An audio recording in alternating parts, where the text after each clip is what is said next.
Welcome to Arise Church, where we exist so that you can experience God. If you haven't done so already, please click that subscribe button to join our community. That way you can get updated on each week's messages. With that being said, we pray that this message encourages and inspires you to take one step closer to Jesus. Hey, today is Legacy Sunday, which makes it a little bit unique. Yeah, so we're going to take an offering here in a little bit. Don't freak out if you're new to the church world. You're like, all they want's my money. No, you'll see. So don't freak out, but that's coming on in a little bit. Also want to quickly say that we're doing some things different because of that, and so you'll see some more videos and things this morning. But I just want to celebrate one of our missionaries. A couple weeks ago, they raised up. It's a group on the high school campuses called Youth Alive, and they raise up campus missionaries to be a light on high school campuses. And they had a conference a couple weeks ago and had hundreds of new campus missionaries sent out to be a light on public school campuses all over the state of Florida. Isn't that awesome? Yeah. You get to be a part of that. You get to be a part of that. This is one of those weird moments where it's like you clap, you're quiet. If you're going to clap, you got to clap. Come on, this is not a golf thing today. Yeah. Man, I was thinking this week, because it's getting to wintertime, and Florida winter is weird. You got one day it's like 80, and the next day it's like 50, and it's just a weird thing. And I was thinking about how we handle the Florida winters, like how Floridians handle it compared to Yankees, and I'm going to use that terminology. Get offended if you want to. As a true Floridian, I'm just telling you. How we handle it, because we make fun of northern people a lot, right? All you Yankees. When growing up here, because I'm a true blue Floridian, like I'm like old school, 200 years Simpsons in the state of Florida, and like we make fun of all you Yankees coming down here because y'all can't drive for one. Y'all drive like y'all still in New York. Yeah, you know who I'm talking about. You're rude, you're aggressive. That's the stereotype, at least. I'm teasing a little, but you get the idea.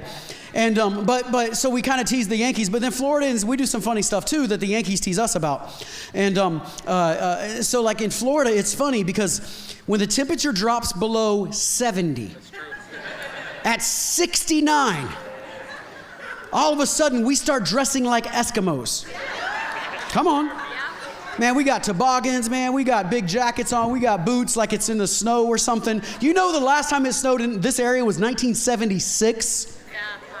How many of you were not even born in 1976? Okay, we ain't know nothing about no snow. And just thinking about that, and I was thinking about how, with that paradigm, how people like kind of act differently, and the stereotype with like mom and dad kind of act differently with how they get their kids ready. Because for one, my wife is different than me. We went to the Plant City Christmas Parade on Friday night. The temperature's like 73. I'm wearing shorts and a t-shirt. Ada comes and she's wearing boots and jeans and a jacket. Very different. And somebody's like, you're wearing a sweater right now. That's just to look cool. It's not because I'm actually cold. And so you get these different perspectives, male, female kind of thing sometimes. And then like with parenting, I was thinking about this. Because like it'll be 70 degrees. It'll be, say, 69, because that's the marker for all of us Floridians. It'll be 69 degrees, and we go to leave the house. I'm like, kids, get in the car. Elijah can tell you, just get in the car. Whatever you're wearing, that's good. Ada will put on everything they own on the kids, balling them up. Like I've got actual video footage of Ada getting the kids ready for 69 degree temperature. Watch this, look at this. This is actual footage.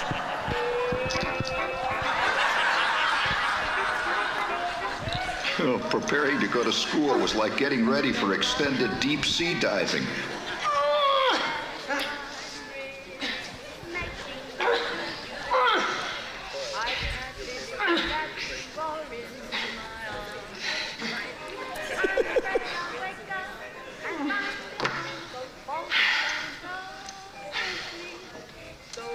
Come on, Mom, we're gonna be late. All right, Ralph.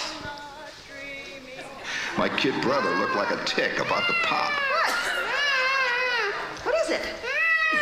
What is it? Oh. What is it? I can't put my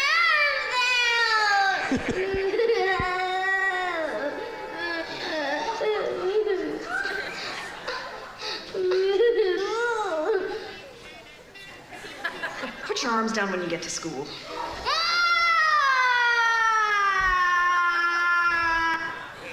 Right? It's a stereotype, but it rings true, at least in my family. Like that's the, like, get in the car, kids. I don't care what you're wearing. You don't have to have a t-shirt on half the time. I'm just get in the car, we're going. All right, Ada wants to bundle them up with everything. I was thinking about that. I think God, I would say this, Jesus is far more like the father figure than the mother figure in that stereotype, because Jesus once sent his disciples out and as they're going out into the world, and he said this, he said, don't take anything with you. Like literally, don't take your wallet, don't take your purse, don't take an extra jacket, don't take a bag, don't even take a staff. Like take nothing with you, which seems pretty stinking extreme. Like we just went to India and Nepal just a couple weeks ago. A few of our staff pastors, you probably know that. And we took a carry-on for the whole trip. It was 3 weeks, we only had a carry-on. And some people looked at us like we were crazy. You're going for 3 weeks with a carry-on? I thought that was light. But Jesus is like, take nothing with you. Like just the clothes you got on your back and go. Which is an interesting thing. What is he trying to teach? And I think what he's trying to show is that God is our supplier of everything we need. He is our provision, not ourselves. And when we take a lot of stuff with us, when we want to pack our suitcases, when we want to bundle up with everything, we start to provide for ourselves. And God saying, no, trust me to be your provider. Which is part of the scenario that I want to paint this morning. We're going to go to John chapter number 6, verse 1 through 14. There's 4 biographies of Jesus. We call them Gospels nowadays. And 3 of them are what's referred to as synoptics, Matthew, Mark, and Luke. And the stories are very similar in those. And then you get John, who comes along a little bit later and writes and tells stories and parables and accounts of Jesus that are not always in those first 3. But interestingly enough, the one we're about to read today is the only miracle story of Jesus, apart from the resurrection, but the only miracle story of Jesus that's recorded in all 4 Gospels, which means it should be very important. There's something about this story that we should grasp, that we should gather. And so it's John chapter number 6. And we thought we'd do something a little bit differently today because it's a missions-oriented Sunday. And there's a young lady who was raised in our church from the time she was born, literally was rocked in rocking chairs in the old Brandon Assembly of God on the old building and raised up in our church. When I first came, she was 13 and a worship leader and up-and-coming worship leader. And now we are so proud of her because she is a missionary to Chile. And so I reached out and I said, how cool would it be if, her name is Becca, I said, how cool would it be, Becca, if you just greeted our church and you read the scripture for us this morning instead of me reading it. So she's coming to you from Chile. Turn your attention to the screens as she reads our scripture this morning. Hey Arise, my name is Becca Whitaker and I am your missionary to Chile. Today we're going to be reading in John 6 verses 1 through 14, and it says, sometime after this, Jesus crossed to the far shore of the Sea of Galilee, that is, the Sea of Tiberias. And a great crowd of people followed him because they saw the signs he had performed by healing the sick. Then Jesus went up on a mountainside and sat down with his disciples. The Jewish Passover festival was near. When Jesus looked up and saw a great crowd coming toward him, he said to Philip, "Where shall we buy bread for these people to eat?" He asked this only to test him, for he already had in mind what he was going to do. Philip answered him, "It would take more than a half a year's wages to buy enough bread for each one to have a bite." Another of his disciples, Andrew, Simon Peter's brother, spoke up. "Here's a boy with 5 small barley loaves and 2 small fish. But how far will they go among so many?" Jesus said, have the people sit down." There was plenty of grass in that place, and they sat down. About 5,000 men were there. Jesus then took the loaves, gave thanks, and distributed to those who were seated as much as they wanted. He did the same with the fish. When they had all had enough to eat, he said to his disciples, "Gather the pieces that are left over. Let nothing be wasted." So they gathered them and filled 12 baskets with the pieces of the 5 barley loaves left over by those who had eaten. After the people saw the signs Jesus performed, they began to say, "Surely this is the prophet who is to come into the world." I just want to end by saying thank you guys so much for supporting me in this journey in Chile. Thank you so much for investing in lives of university students as we disciple and reach the lost in Chile. Thank you guys, and I look forward to seeing you guys next year. Woo-hoo. All right, so I know many of you have been in church longer than I've been alive. There's others of you that you haven't been here in a decade, and this is your first time, and you're freaking out right now. Calm down, everybody. But this is a story, the feeding of the 5,000, that if you've been in church for a long time, you've heard over and over and over and over. I want to try to paint this in a way that brings fresh revelation so you don't get trapped in old ways of thinking. Are you with me so far? Yeah. So Jesus has been preaching, teaching. Anybody ever taught for a long period, like a long day? Teaching will wear you out mentally. He's been praying for the sick. Praying for people is exerting yourself. It'll wear you out physically. And he's been teaching and preaching. He's been casting out devils. He's been healing the sick, supernatural signs and wonders. Massive crowds have been following him all over the place. And I can make an argument, I think it's a pretty decent argument, that Jesus was an introvert. Now, I know some of you in this room that your Jesus has a halo over his head all the time, and you don't recognize that he's actually 100% human as well as being God. But he's 100% human, and so you got to recognize that he deals with some of the very same things that you and I would deal with. And I think you can make an argument that he's an introvert, and he's often trying to get out of the crowds, trying to leave the crowds to get isolated and alone, to spend time with the Father and spend time in prayer and just get by himself. In fact, we get so excited about crowds, but Jesus was usually trying to get rid of the crowds to get into smaller groups, not get into larger groups. And so you see this picture of Jesus has been teaching the crowds. He's probably physically exhausted. He's emotionally exhausted. He's probably a little spiritually exhausted. He's tired. Anybody can relate to this? It's been a long week. I've been at the office all day long. I thought I would never leave, and I finally get home, and you go, So he goes across to the other side of the Sea of Galilee, a big lake that's there. He goes across to the other side. And as he's getting off onto the other side, I can almost see in the theater of my mind, Jesus going, I can finally relax. The other synoptic gospels seem to point to the idea that Jesus was going there to spend time with his disciples, the small group, that he had special things he wanted to teach them. No matter how you cut it, the crowd was uninvited. The crowd that starts showing up and walking in were not people that he was expecting to come or wanting to come. They come uninvited. He didn't say, tonight at 6 o'clock, come meet me. He just gets off the boat looking for isolation and looking for some time alone, looking for some refreshing. And all of a sudden the crowd comes. And it's not a little crowd. It's not a crowd like this. I mean, this is a decent sized crowd. This is a crowd of what we refer to as 5,000 men. They didn't count women and children in that era. So very well, this crowd could be 10, 20,000 or even more. It's the entire group of people from that region all coming together. And they're not coming because they want to see Jesus. They're not coming because they want to know who he is. They're not coming because they believe he's the Messiah. We just read it. They're coming because he was doing supernatural works. And it's like a show. They were looking for more of a show than a savior. And it's a show. And they're coming in going, oh, what's he about to do? I want to see it. I got to see. This guy's been doing crazy healings and miracles. I want to see what he's about to do. They're not coming because they believe in him. They're coming because they want to see a show. And so Jesus gets off the boat and he watches this huge, massive crowd. I would say it's like Tampa Stadium, but it's truthfully like Tampa Stadium in the 1980s. Any real Florida people here remember that? Okay. Huge crowd starts coming towards him. I don't know about you, but in this moment, I would be like, guys, can I get a timeout? Can you give me some time? Come back tomorrow morning.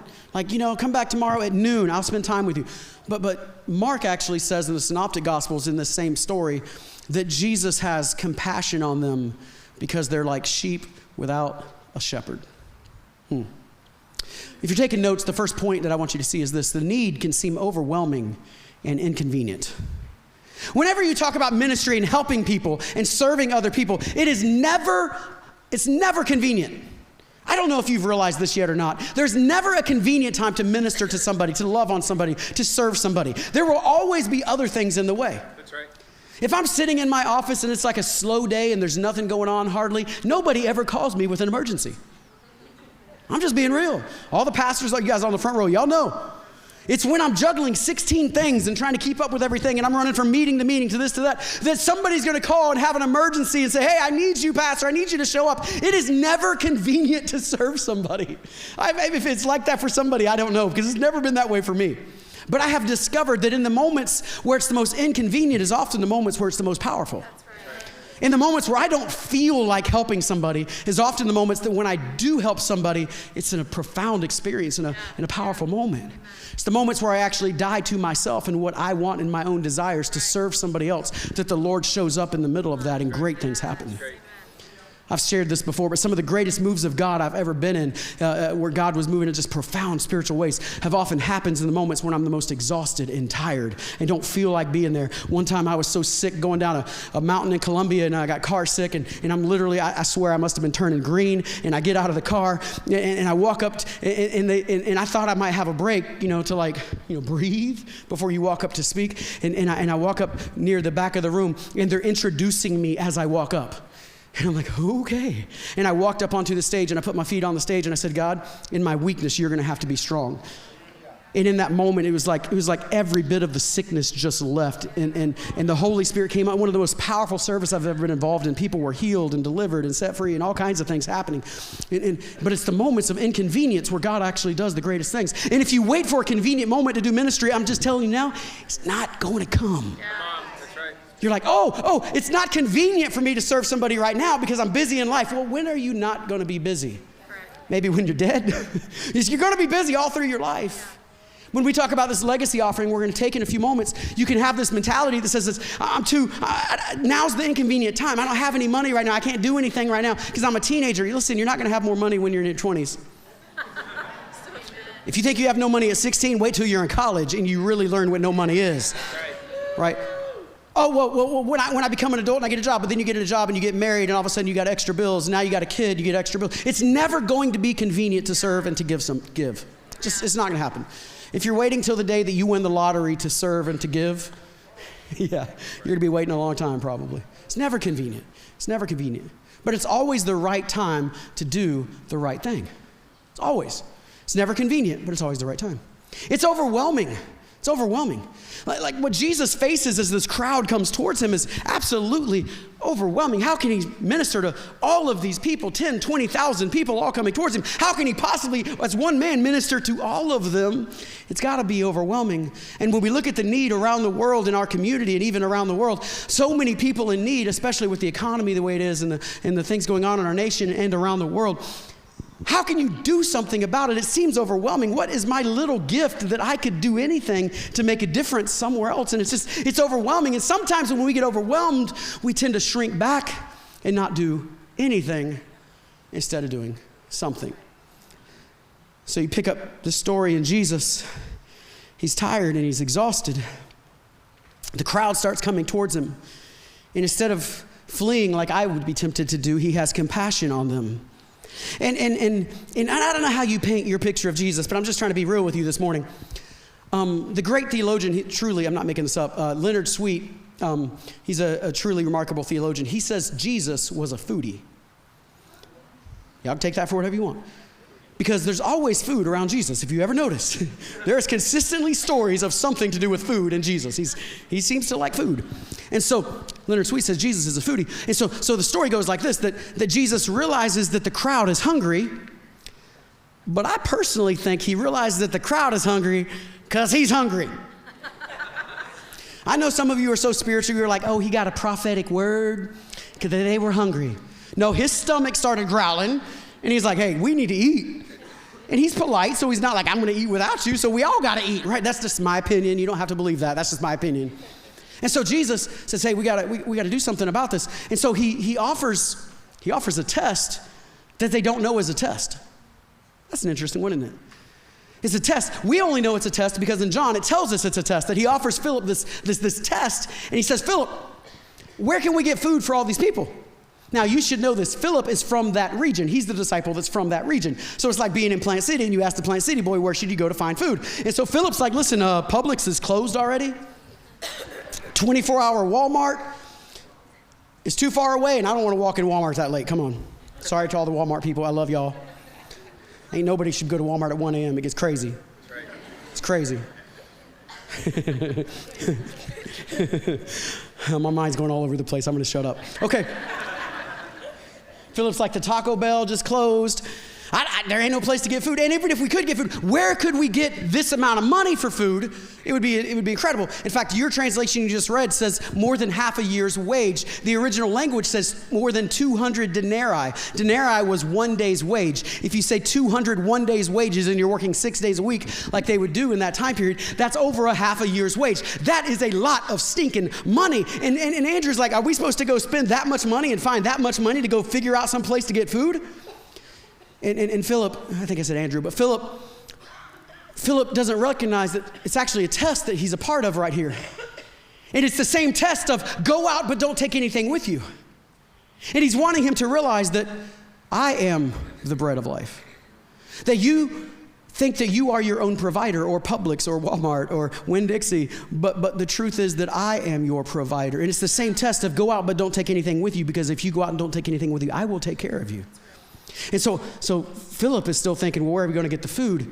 And Jesus uses it as a test to say, hey, just like Moses led the children of Israel in the desert and provided for them, and God sent manna, I am going to send food in this desert that you know nothing about.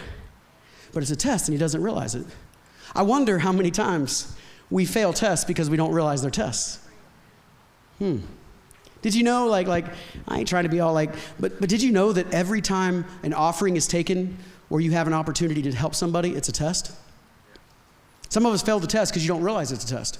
It's a test of, will I put God first or will I be first? Will I trust his provision? Or that doesn't mean you have to give every time, but it's always a test to say, who's going to be Lord of my life? Malachi in the Old Testament said, test me in this, referring to the tithe. It's a test to see, will you put God first or will you be first? Every time you have an opportunity to help those in need, whether you think it's overwhelming and I can't make a big difference or not, it's a test to see, will I trust God with this and make a difference, or will I be selfish and look at it and just hold it all to myself? Are you with me? Yeah. I wonder how many tests that we fail. So he offers a test. Philip said, where should I buy all these bread for people to eat? And he asked him this to test him. He asked him this to test him. So Philip kind of failed the test. Andrew does a little bit better. Andy, I'll call him Andy. Andy does a little bit better because Andy starts out well. Andy looks around and he's looking at all these people, this huge crowd, and he's probably looking for food and trying to figure out how I'm going to feed these people. At least he's a problem solver, right? Like Philip's not solving the problem at all. He's just making excuses. But at least Andrew's trying to solve the problem. And so Andrew goes and he finds one kid, and he's got like a Long John Silver's lunch of some bread and some fish. And he's like, hey, we got bread and fish. That's all we got. And it sounded really good until he went, but how far can this go? This is nothing. He didn't get it either. And you see in this story, this conversation where sometimes we have to recognize what's in our hand instead of recognizing what we don't have. So anyway, let's keep back in the story. So Jesus is figuring out what to do with these people. They bring these Long John Silver fish. And let's just put yourself in this story again. I know it's kind of weird to put yourself in the story this way. And some of you have never thought about it this way. This is a messed up, jacked up story because you're supposed to feed the children, not take food from the children. You ever notice this in the story? Can you imagine being like the person around the boy, the one boy that actually has something to eat, and the disciples like, hey, you want to hand that over to me? All right, Christianity 101, don't take candy from babies, okay? 101, basic Christianity. Yet you see that the one boy that has something is going to have what he's had, take it from. Like even if he offers it as an adult, I'm going to be like, no, I don't want it, you keep it. But you see this in the story, this little boy has this little thing that seems like nothing. It's insignificant, it's nothing. And he's willing to give it to Philip, who gives it to Jesus. And I think, this is what I believe, I think the little boy thought he was giving it straight to Jesus. Like, okay, Jesus must be hungry, so therefore I'm going to give my lunch to Jesus. But you got to understand, that's a sacrificial thing for a little boy to do for a lot of reasons. Going back to where I started at, because daddy didn't pack lunch probably, mama packed the lunch. Come on, my kids would starve if I packed their lunch. I'd be like, we'll go to Chick-fil-A every day. Mama packs the lunch, and what does mama say? Something like, you better eat all of this. And you know what I'm saying? Like and the little boy's going to give it away. What seems little and micro, he's going to give it away. Number 2, the answer to the overwhelming need is in the individual sacrificial gift. It's an individual sacrificial gift. Sometimes we think what we have in our hand is insignificant, it's nothing, and it may seem like that to us. It very much may be that way to us. It's so insignificant. I have $1. God, what can you do with $1? And we'll get so caught up in what we don't have instead of recognizing what we do have. See, a key to the solution, to being the solution, is recognizing what you have instead of agonizing over what you don't have. So many times we get caught up in, I don't have this, and I can't do this, and I can't. No, what do you have? Which is the story of much of the Bible.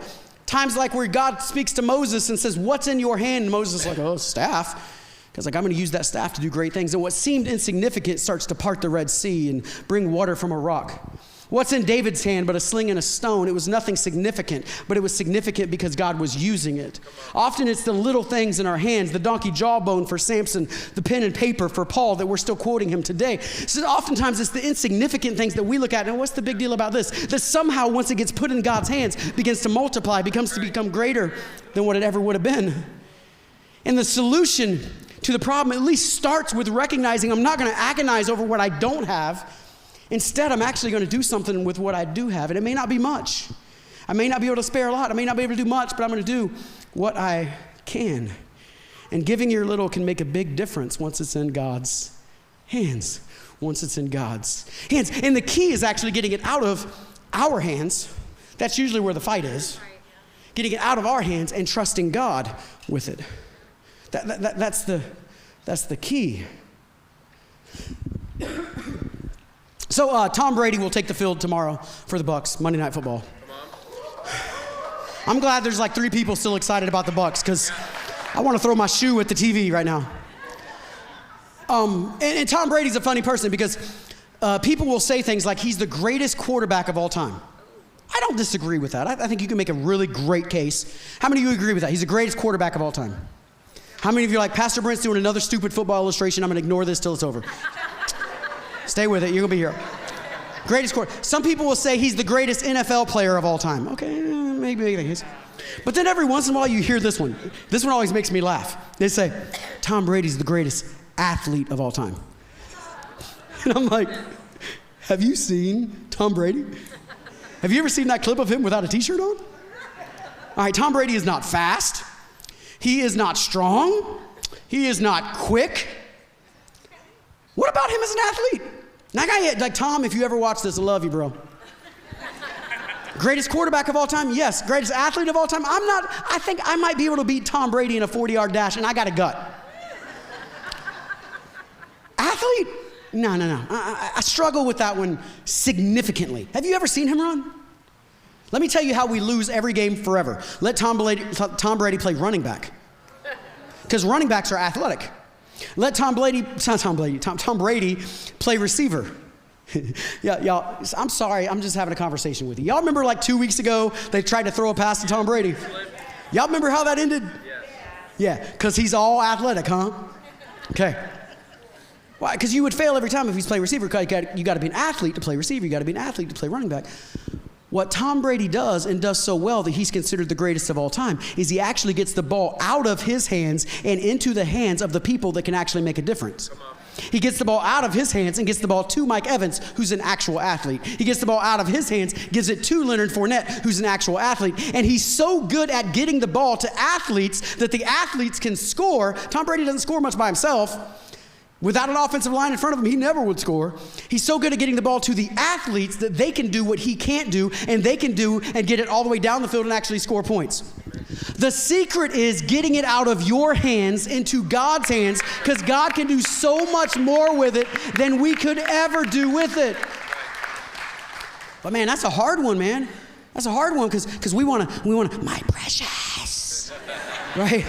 We want to hold to everything. Instead of saying, hey, I believe God can do something. It doesn't matter what it is. If you want to be blessed in that area, surrender it to the Lord. And you will find that there's a blessing on the other side of it. Say it this way. When it comes to money and even this offering, I would rather have God's hands on my money than mine. He will do more with it. He will take it further and faster and do more with it than I could ever do with it. So we see this in the story, right? We give. So the boy gives these fishes and loaves Gives it to what I believe he thinks he's giving to Jesus specifically. Jesus then prays over it in front of everybody, blesses it.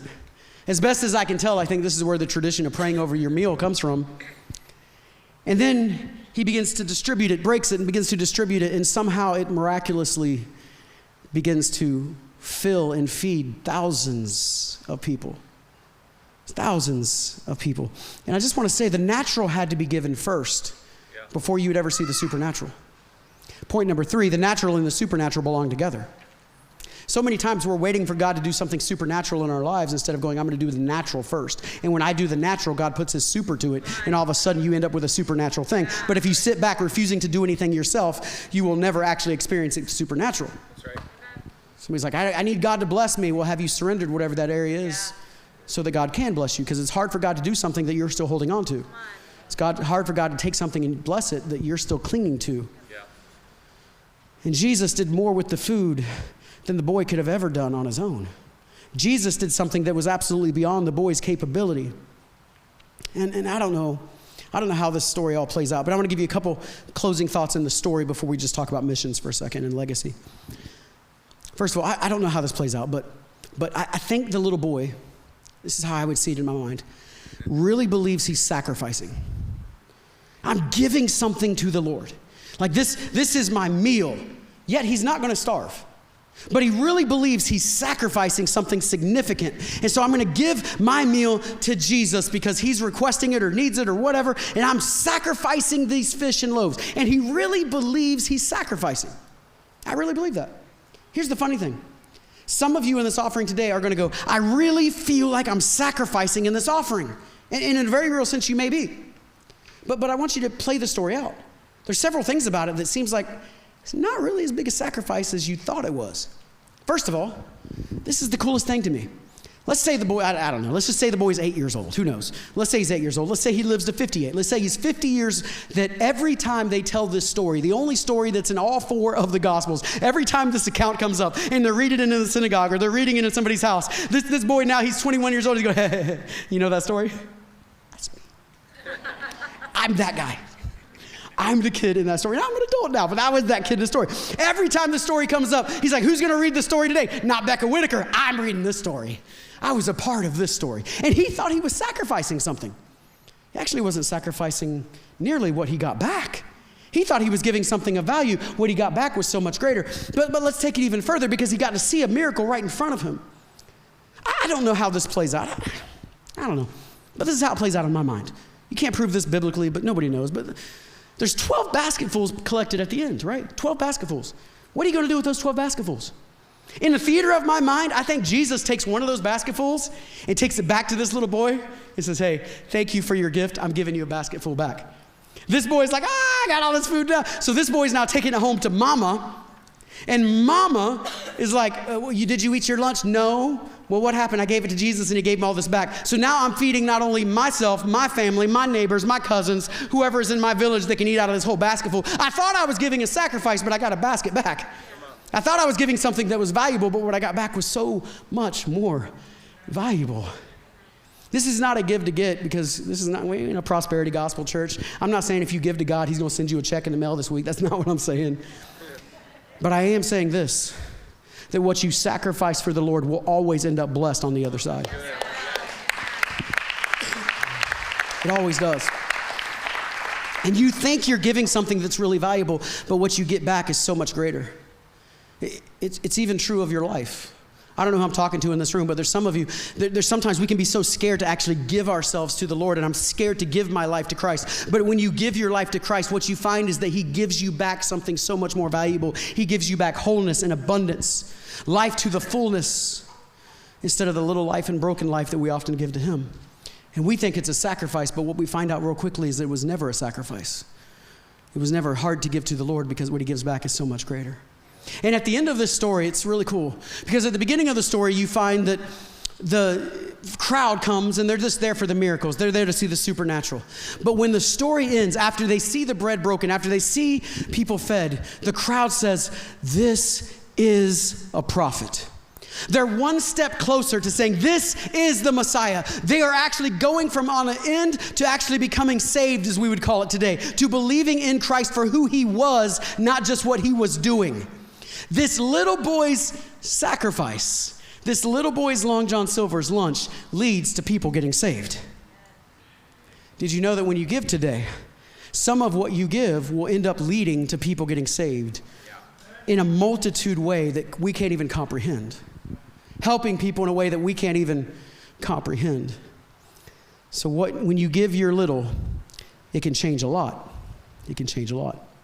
All right, so let's switch gears a little bit. And just share, when you give to Legacy, this is the once a year offering, everything you give gets given away. None of it, like I'm not taking some kind of cut. Like everything you give gets given away. All of this goes towards helping people and serving people either around the world, in America, or here locally. And we break it up into 3 categories. First of all, we say Legacy 3.0. That would be like around the world. That's further away. And Legacy 3.0 has things that you hear us talk about, like Elsa's House of Hope.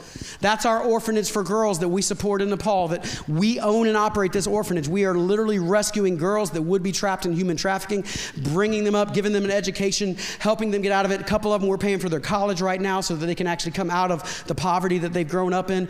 And we talk a lot about that, so I won't talk as much about it today. But the Arise Network. The Arise Network is a newer thing, but we currently have 14 different pastors that we are paying their salary, representing 23 different churches with anywhere from 20 to 40 or so, 20 to 60 or so people in each church. And we are impacting them in a great way. And people are coming to Christ, and miracles are happening through what they're doing. And they're in India, in a state in India that I can't even say because the persecution is so great in that state that they don't want me to say publicly even where the state is, because people will hear that and the Hindus will come in and start persecuting them and beating them up and things like that. And so it's the Rise Network. You're a part of that. Camp BT with Jose and Esther Matute. Some of you have gone there on missions trips, may go there again next year on a missions trip. They were in our last service with us. And what they're doing there is amazing as they minister to people in Camp BT. The Hope Project International. I've been down there and helped build churches because of your giving and worked with teams from our church to go down there. And literally one of the areas they work in Nicaragua is in Managua, and you got the city dump for Managua. People used to live in the city dump. The Nicaragua said that's not a good idea anymore, so they built a road in a barrio, a neighborhood on the other side of the road. And so now you have a neighborhood, a road, in the city dump, and the people get up every morning and they scavenge in the dump for anything they could find or sell or build something with, utilize it somehow, and they spend their entire day rummaging through the dump. And we've gone in and built homes, had education for the children, paid for the education for the children, paid for food, especially for the children. Children's education and food usually go hand in hand because they're fed at school. And we've paid for that. The last time we were there, we were building homes or a house for a single mom in this location. The house is a little tiny thing. When I say house, it's like the size of this area rug that I'm standing on, just a little hut, but that's what they live in. And when we went in, she's telling us stories, and the tin roof over the top of the little hut had holes all in it. And she would tell us how when the monsoon season came and it would rain, she would chew gum and she would stick it in those holes so that the rain wouldn't fall down on her children when they're trying to sleep. I'm not telling you a sad story, you built her a new house because of your giving. And that's what the Hope Project does. They feed and house, and now they're doing a lot of things with flooring, because what they've discovered is that if you don't build a floor, then it leads to all kinds of diseases because of sleeping on the dirt for too long. The Hope Project. Convoy of Hope. Convoy of Hope is one of my favorites, because one of the things we often say around here is that we don't want to give a hand out, we want to give a hand up. And so most of the time with the things that we do with serving others, we trying to help them out of where they're at, not just give them a handout. Right. Now that sometimes is different when it comes to tragedies and crises that come in where you got to step in sometimes and serve them in that way. Things like disaster responses, you just got to hand out. But as much as we can with individual families, we want to give a hand up. In fact, go to that next slide. I love this because this is just last year for Convoy of Hope. They are a key partner missionary of ours. We fed 465,000 children each school day. We're one of their key partner missionaries. 465 children every school day. 34,000 women and girls were empowered. That's a big part of what they do. You're going to see a video about it in a moment. But oftentimes women are marginalized and abused in these civilizations, in these cultures where they're the poorest. And so we want to empower women with education and knowledge on how to start a business and how to get out of this. And they're a big part of that. And so 34,000 plus women and girls were empowered. There's 23,000 plus just last year of participants trained in agriculture. So what are you talking about? Instead of just giving them food, Convoy of Hope comes in and they teach them how to actually grow things in their backyards. Oftentimes, it'll grow things that they can eat and things they can sell in the market and actually make some money from. There's a guy at Convoy of Hope, they kind of jokingly refer to him as Dr. Dirt. He has like a PhD in some kind of agricultural something. They call him Dr. Dirt. And he teaches trainings, and he'll go in and teach people how you can use your gardening and make the most out of the little plot of land that you have, even if you think the soil's not good, how you can utilize it. And they'll teach them so that they don't just get a hand out, they're getting a hand up. It's a beautiful, beautiful thing that's happening. They are responding to disasters like the hurricane that just came to Florida. Like the war in Ukraine, they were some of the first people there. And when you give, you're already giving ahead for the stuff that's going to happen, and Convoy of Hope is one of those groups. They're doing absolutely amazing things. In fact, I love this story that you're about to see because it paints the picture I'm trying to show, where it's not a hand out, it's a hand up. Watch this story from Convoy. My name is Sophie. I grew up in Awaso, Kenya. When I got older, I became a farmer. I didn't know anything about running a business, but I was good at farming. I used to convince people to buy fruit and maize from me instead of purchasing it elsewhere. I felt a sense of satisfaction knowing I was able to feed my family. My husband was supportive, and my children were very excited because we had plenty to eat. My pastor connected me with a group called Convoy of Hope. They taught me how to run a business successfully and helped me purchase some seed to expand my business. They would check on me from time to time to see how things were going. I felt as though they cared for me, and for once, I felt hope. That is when the drought hit. There was no rain. The people left our area. They were moving their cattle to other places that weren't so dry. My customers were gone, and my crops wouldn't grow. One day when the drought was really intense, I was milking the cow so my children would have something to drink. I finished and went to the market. When I came back, I found my cow dead. My heart was broken. It was very hard. I didn't have anything to feed my children. With no rain, my business collapsed. But something had changed. I had gained confidence in running a business and knew I could do it again. So we decided to switch from agriculture to selling petrol. I called Convoy of Hope because they had helped me before. They received my idea with an open heart. I was so happy.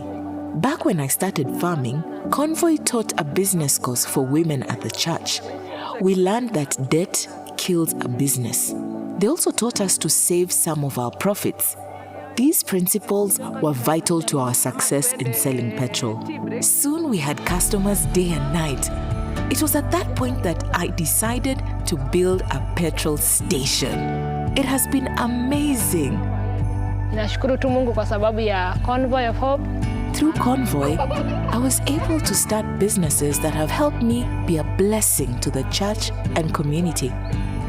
I thank God for Convoy of Hope because they completely changed my life.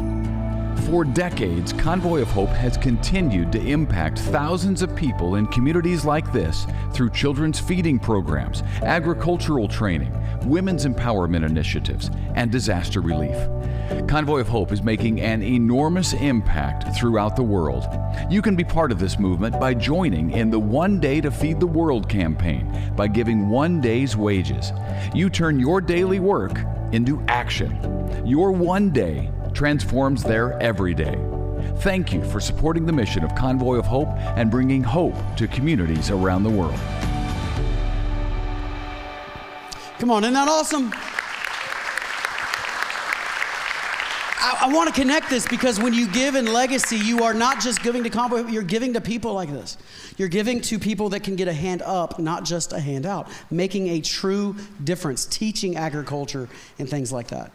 Back in, I think it was March of this year, we had Jerry and April Foster with us, and you got to meet them, some of you for the very first time, and they're some of our key partner missionaries. They work around the world, but specifically in Brussels, Belgium, primarily in the Red Light District, rescuing people out of human trafficking and helping them in that area. And they talked about creating a safe house there called the Oasis Center, and we were the biggest donor towards that Oasis Center. And I'm so proud to be able to tell you that this May, I believe it is, they're planning their grand opening for the Oasis Center, and you are the biggest supporter of that. Literally rescuing women and sometimes men out of human trafficking, as well as going around Europe and America and Canada and around teaching prevention to keep people from getting caught up in human trafficking in the first part. And that's Breaking Chains Network. And then there's dozens of missionaries around the world that we support that are part of who we are here in Your Legacy Giving. And then we have Legacy 2.0 things, man. Legacy 2.0 are things that are in the United States. They're not necessarily outside the United States, but we are big supporters with USF Chi Alpha. Where's my Chi Alpha folks? Yeah. Stephen and Casey, are y'all here? I saw, yeah, there's Stephen and Casey. And they are killing it at USF Chi Alpha. I was over there like a couple months ago in one of the services, and I was just blown away with what God's doing on the campus at USF. And these guys are doing amazing things, and they're a key partner missionary with us and who we are. Helping people with foster care ministry, Sozo Kids up in the National Forest, working with them, Accelerate, some of these you've heard of before. Youth Alive, you've heard of some of these. And these are different programs, and even a lot more than that with missionaries inside of America that we support. But these are part of the places that Your Legacy Giving is going. And one of the things we always want to do too is take people from our church and send them out. We're always going to be a sending church, just like with Becca that you saw earlier in Chile. We want to be a sending church. And so we've done that quite a few times with people doing missions trips and missions work and helping them get there. And one of the beauties of that is sometimes they can make videos for us. And Millie, who actually sang one of our songs this morning, Millie was in Colombia not that long ago. And we said, hey, make a little short video for us to bring back and show us some stuff. So watch this cool video from Ty and Millie Brown. Hey Rest Church, this is Ty and my wonderful wife, I'm Millie Brown. As some of you know, we have been called to the Latin American community to spread the gospel through music and visuals. Urban Latin music is known to have one of the most explicit lyrics in the world, but this has to change. Because of your support, we were able to go on a music tour called Pa el Alma, for the soul, to the beautiful country of Colombia. The first days, we had the opportunity to visit Christian and secular radios, as well as TV stations to share about the importance of clean music in our media. We were able to teach in Canción, which is a music school about being a missionary in the urban music world. 500 students from different ages attended and were challenged to use their gifts and talents to spread Jesus. We partnered with local pastors and took part in crusades and youth events throughout the city of Bogotá.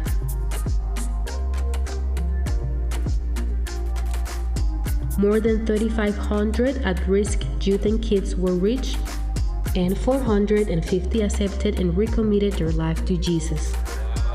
This tour wouldn't be possible without your support and prayers. Thank you so much for believing in our vision. And thank you so much for helping us expand the kingdom of God to Latin America. Yeah, come on. So you are a part of that. That's Legacy 2.0 stuff, but we also have Legacy 1.0. That's like locally. That's things going on here inside of our church or outside of our church. And one of the biggest ones of this is benevolence. You have the opportunity to help people inside your church that walk through a hard time.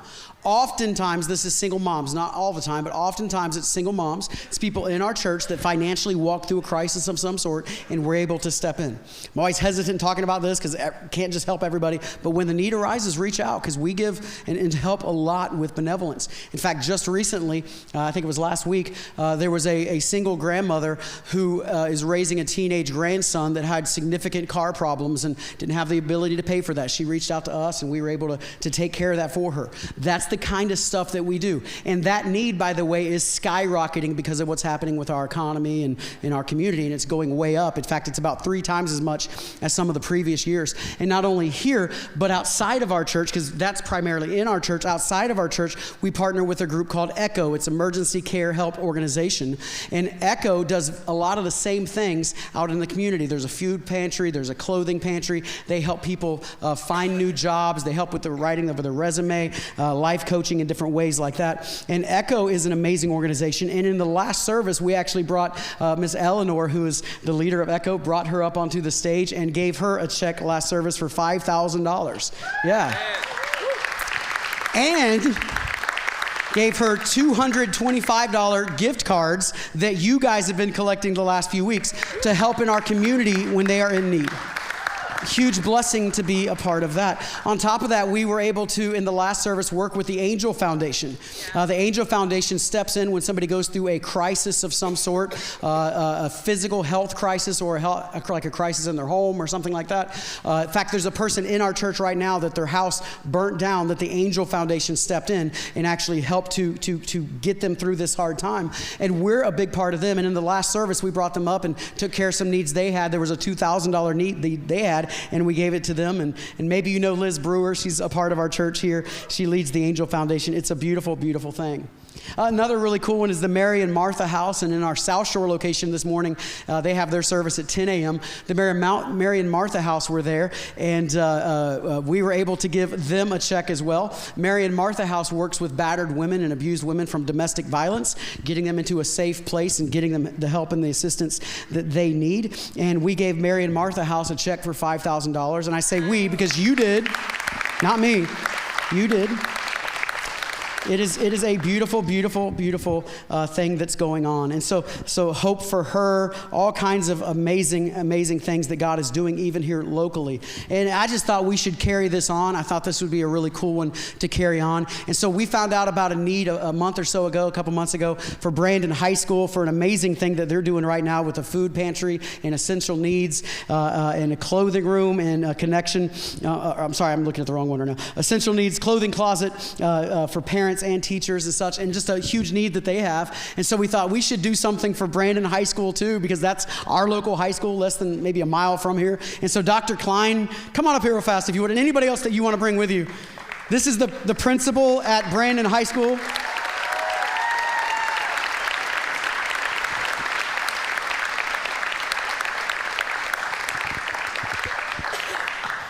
Man, these guys are heroes in our community, serving and just so honored for what you guys are doing. And so we heard about this thing that you guys were starting. Pastor Tina brought it to our attention a while back, and we said, how can we partner with you guys? And so we asked how much, and y'all said you needed $3,000, so we have a $3,000 check for you guys. Yeah? So thank you guys. We have this huge check. Yeah, it works great for pictures.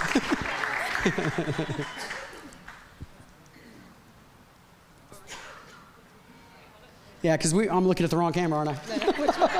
One on the right.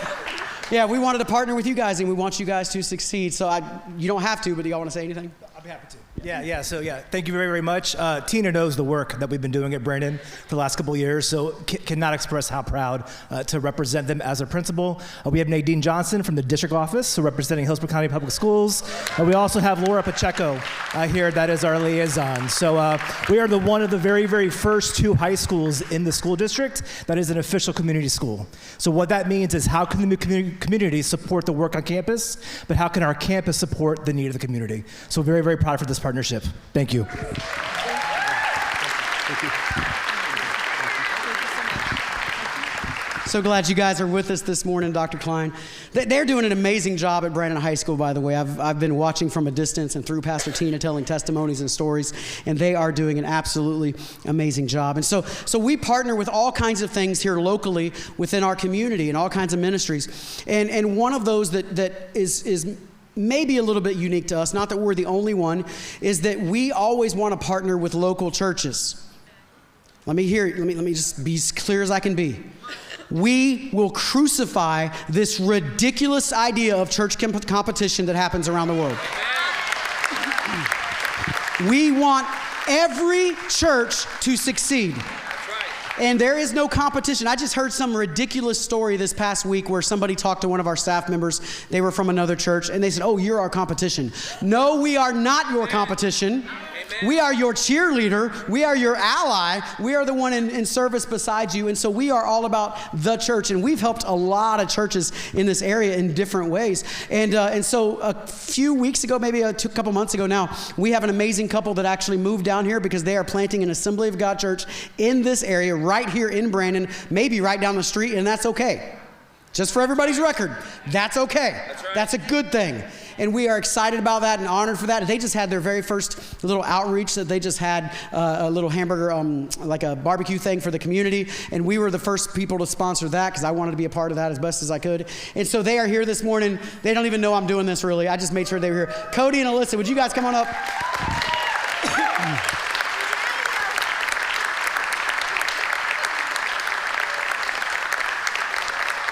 So Cody and Alyssa Goss are planting Impact Life Church.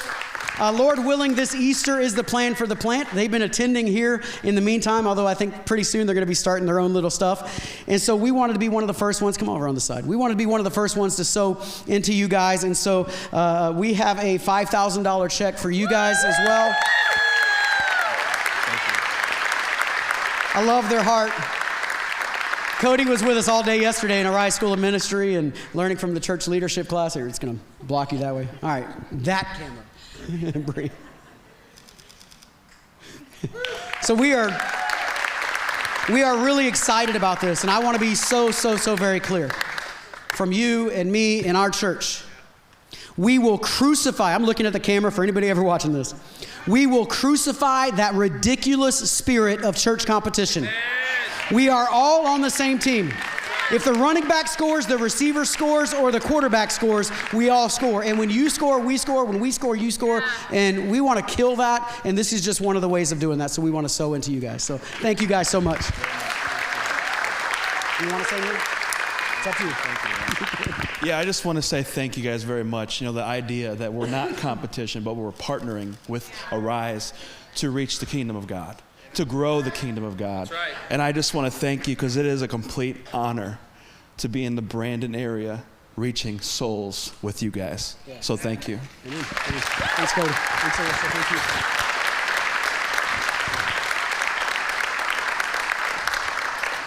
Love these guys and what they're doing, and as best as you can, crucify that spirit. It is ridiculous.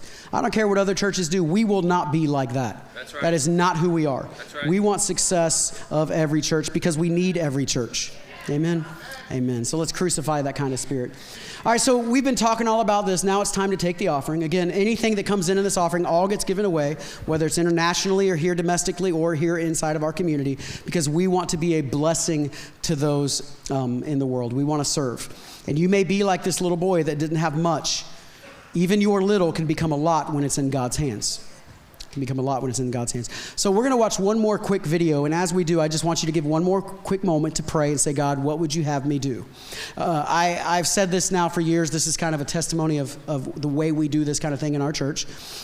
Everybody can do something, but nobody's going to do everything. We have kind of set a standard for this offering every year that says 1 day's wage. Your 1 day can change their every day. That creates a standard. But here's the truth. Some of you can do much more than that. Others of you can't do nowhere near that. My call to you is that we would find unity. The psalmist would say that where there's unity, God bestows his blessing. Some translations would say God commands his blessing where there's unity. Unity is incredibly powerful. And so even if it's only $1, even if it's 50 cents, whatever, don't despise it just because it's not much. There's something powerful about unity. So everybody do something. I just ask that you do that. And some can do a lot and some can do a little. We create that standard of 1 day's wage, but it's up to you what you do. In your hands, when you came in this morning, you should have received a legacy offering. envelope that you can give in just a few moments. We're going to have people come forward. But while you process that and while you think about that, one of the other missionaries that we are sending out right now is a young man. He was an intern for us back in 2020, and he just kind of stole all of our hearts with his work ethic and his love for the Lord. His name is Chris Pineno, and then Chris ended up getting married to an amazing young lady, and now they are in language school in Costa Rica, but to be missionaries in Costa Rica, and are actually working a little bit with Jose and Esther Matute already in Costa Rica. And so he's down there in language school, and we sent him. And so he made just a little short video for us while you're considering your giving. Go ahead and watch this video. Hello, Rise family. We just both want to say thank you for supporting and donating to our Costa Rica missions, where we'll get to go to San Jose, and we'll be attending language school and participating in some inner city ministry work while we're there. And back in 2020, I interned at Arise, and it was a wonderful experience. So getting to come back and talking to the pastors and just having you guys support us, it means a lot to both of us. And while we're in Costa Rica, we'll be able to minister to the homeless population, some anti-trafficking work, as well as other prison ministries and partnering with local churches and missionaries. So thank you for all your support. Thank you. Amen. Yeah. So if our ushers can go ahead and make their way down up front. When you give in a few moments, you can give in this offering through cash or check, obviously. You can also give on the Church Center app, or you can give on our myrisechurch.com/give, any of those kind of formats. If you want to participate by bringing something forward and you're giving through the app or online, you can just write on this envelope and bring the envelope forward. That's fine. There's no problem with that. If anybody needs envelopes, Pastor Ken's in the back waving them at me. So just wave at him if you need an envelope. And everything given in this offering gets given away. If people are watching online, I know we have a large online community that might even be watching post this Sunday. You can still give. Go online to the website or through the Church Center app, and we'd love for you to participate in this as well. And my prayer is what we heard in the story of the fishes and the loaves, the feeding of the 5,000. It's that we would give our little to this overwhelming need that is inconvenient for every one of us. And God would take the little that we give and turn it into something truly great. That there would be a blessing that's given back to you greater than anything that you could give. And that ultimately, at the end of the day, just like with that story, people would eventually start calling Jesus God. They would see Jesus as the Lord of their life because of your giving this morning. Thanks for watching. If you like this content, would you consider subscribing and sharing this on all your social platforms? We pray that this message left you feeling encouraged and inspired to grow in your faith and to take one step closer to Jesus. We'll see you next week.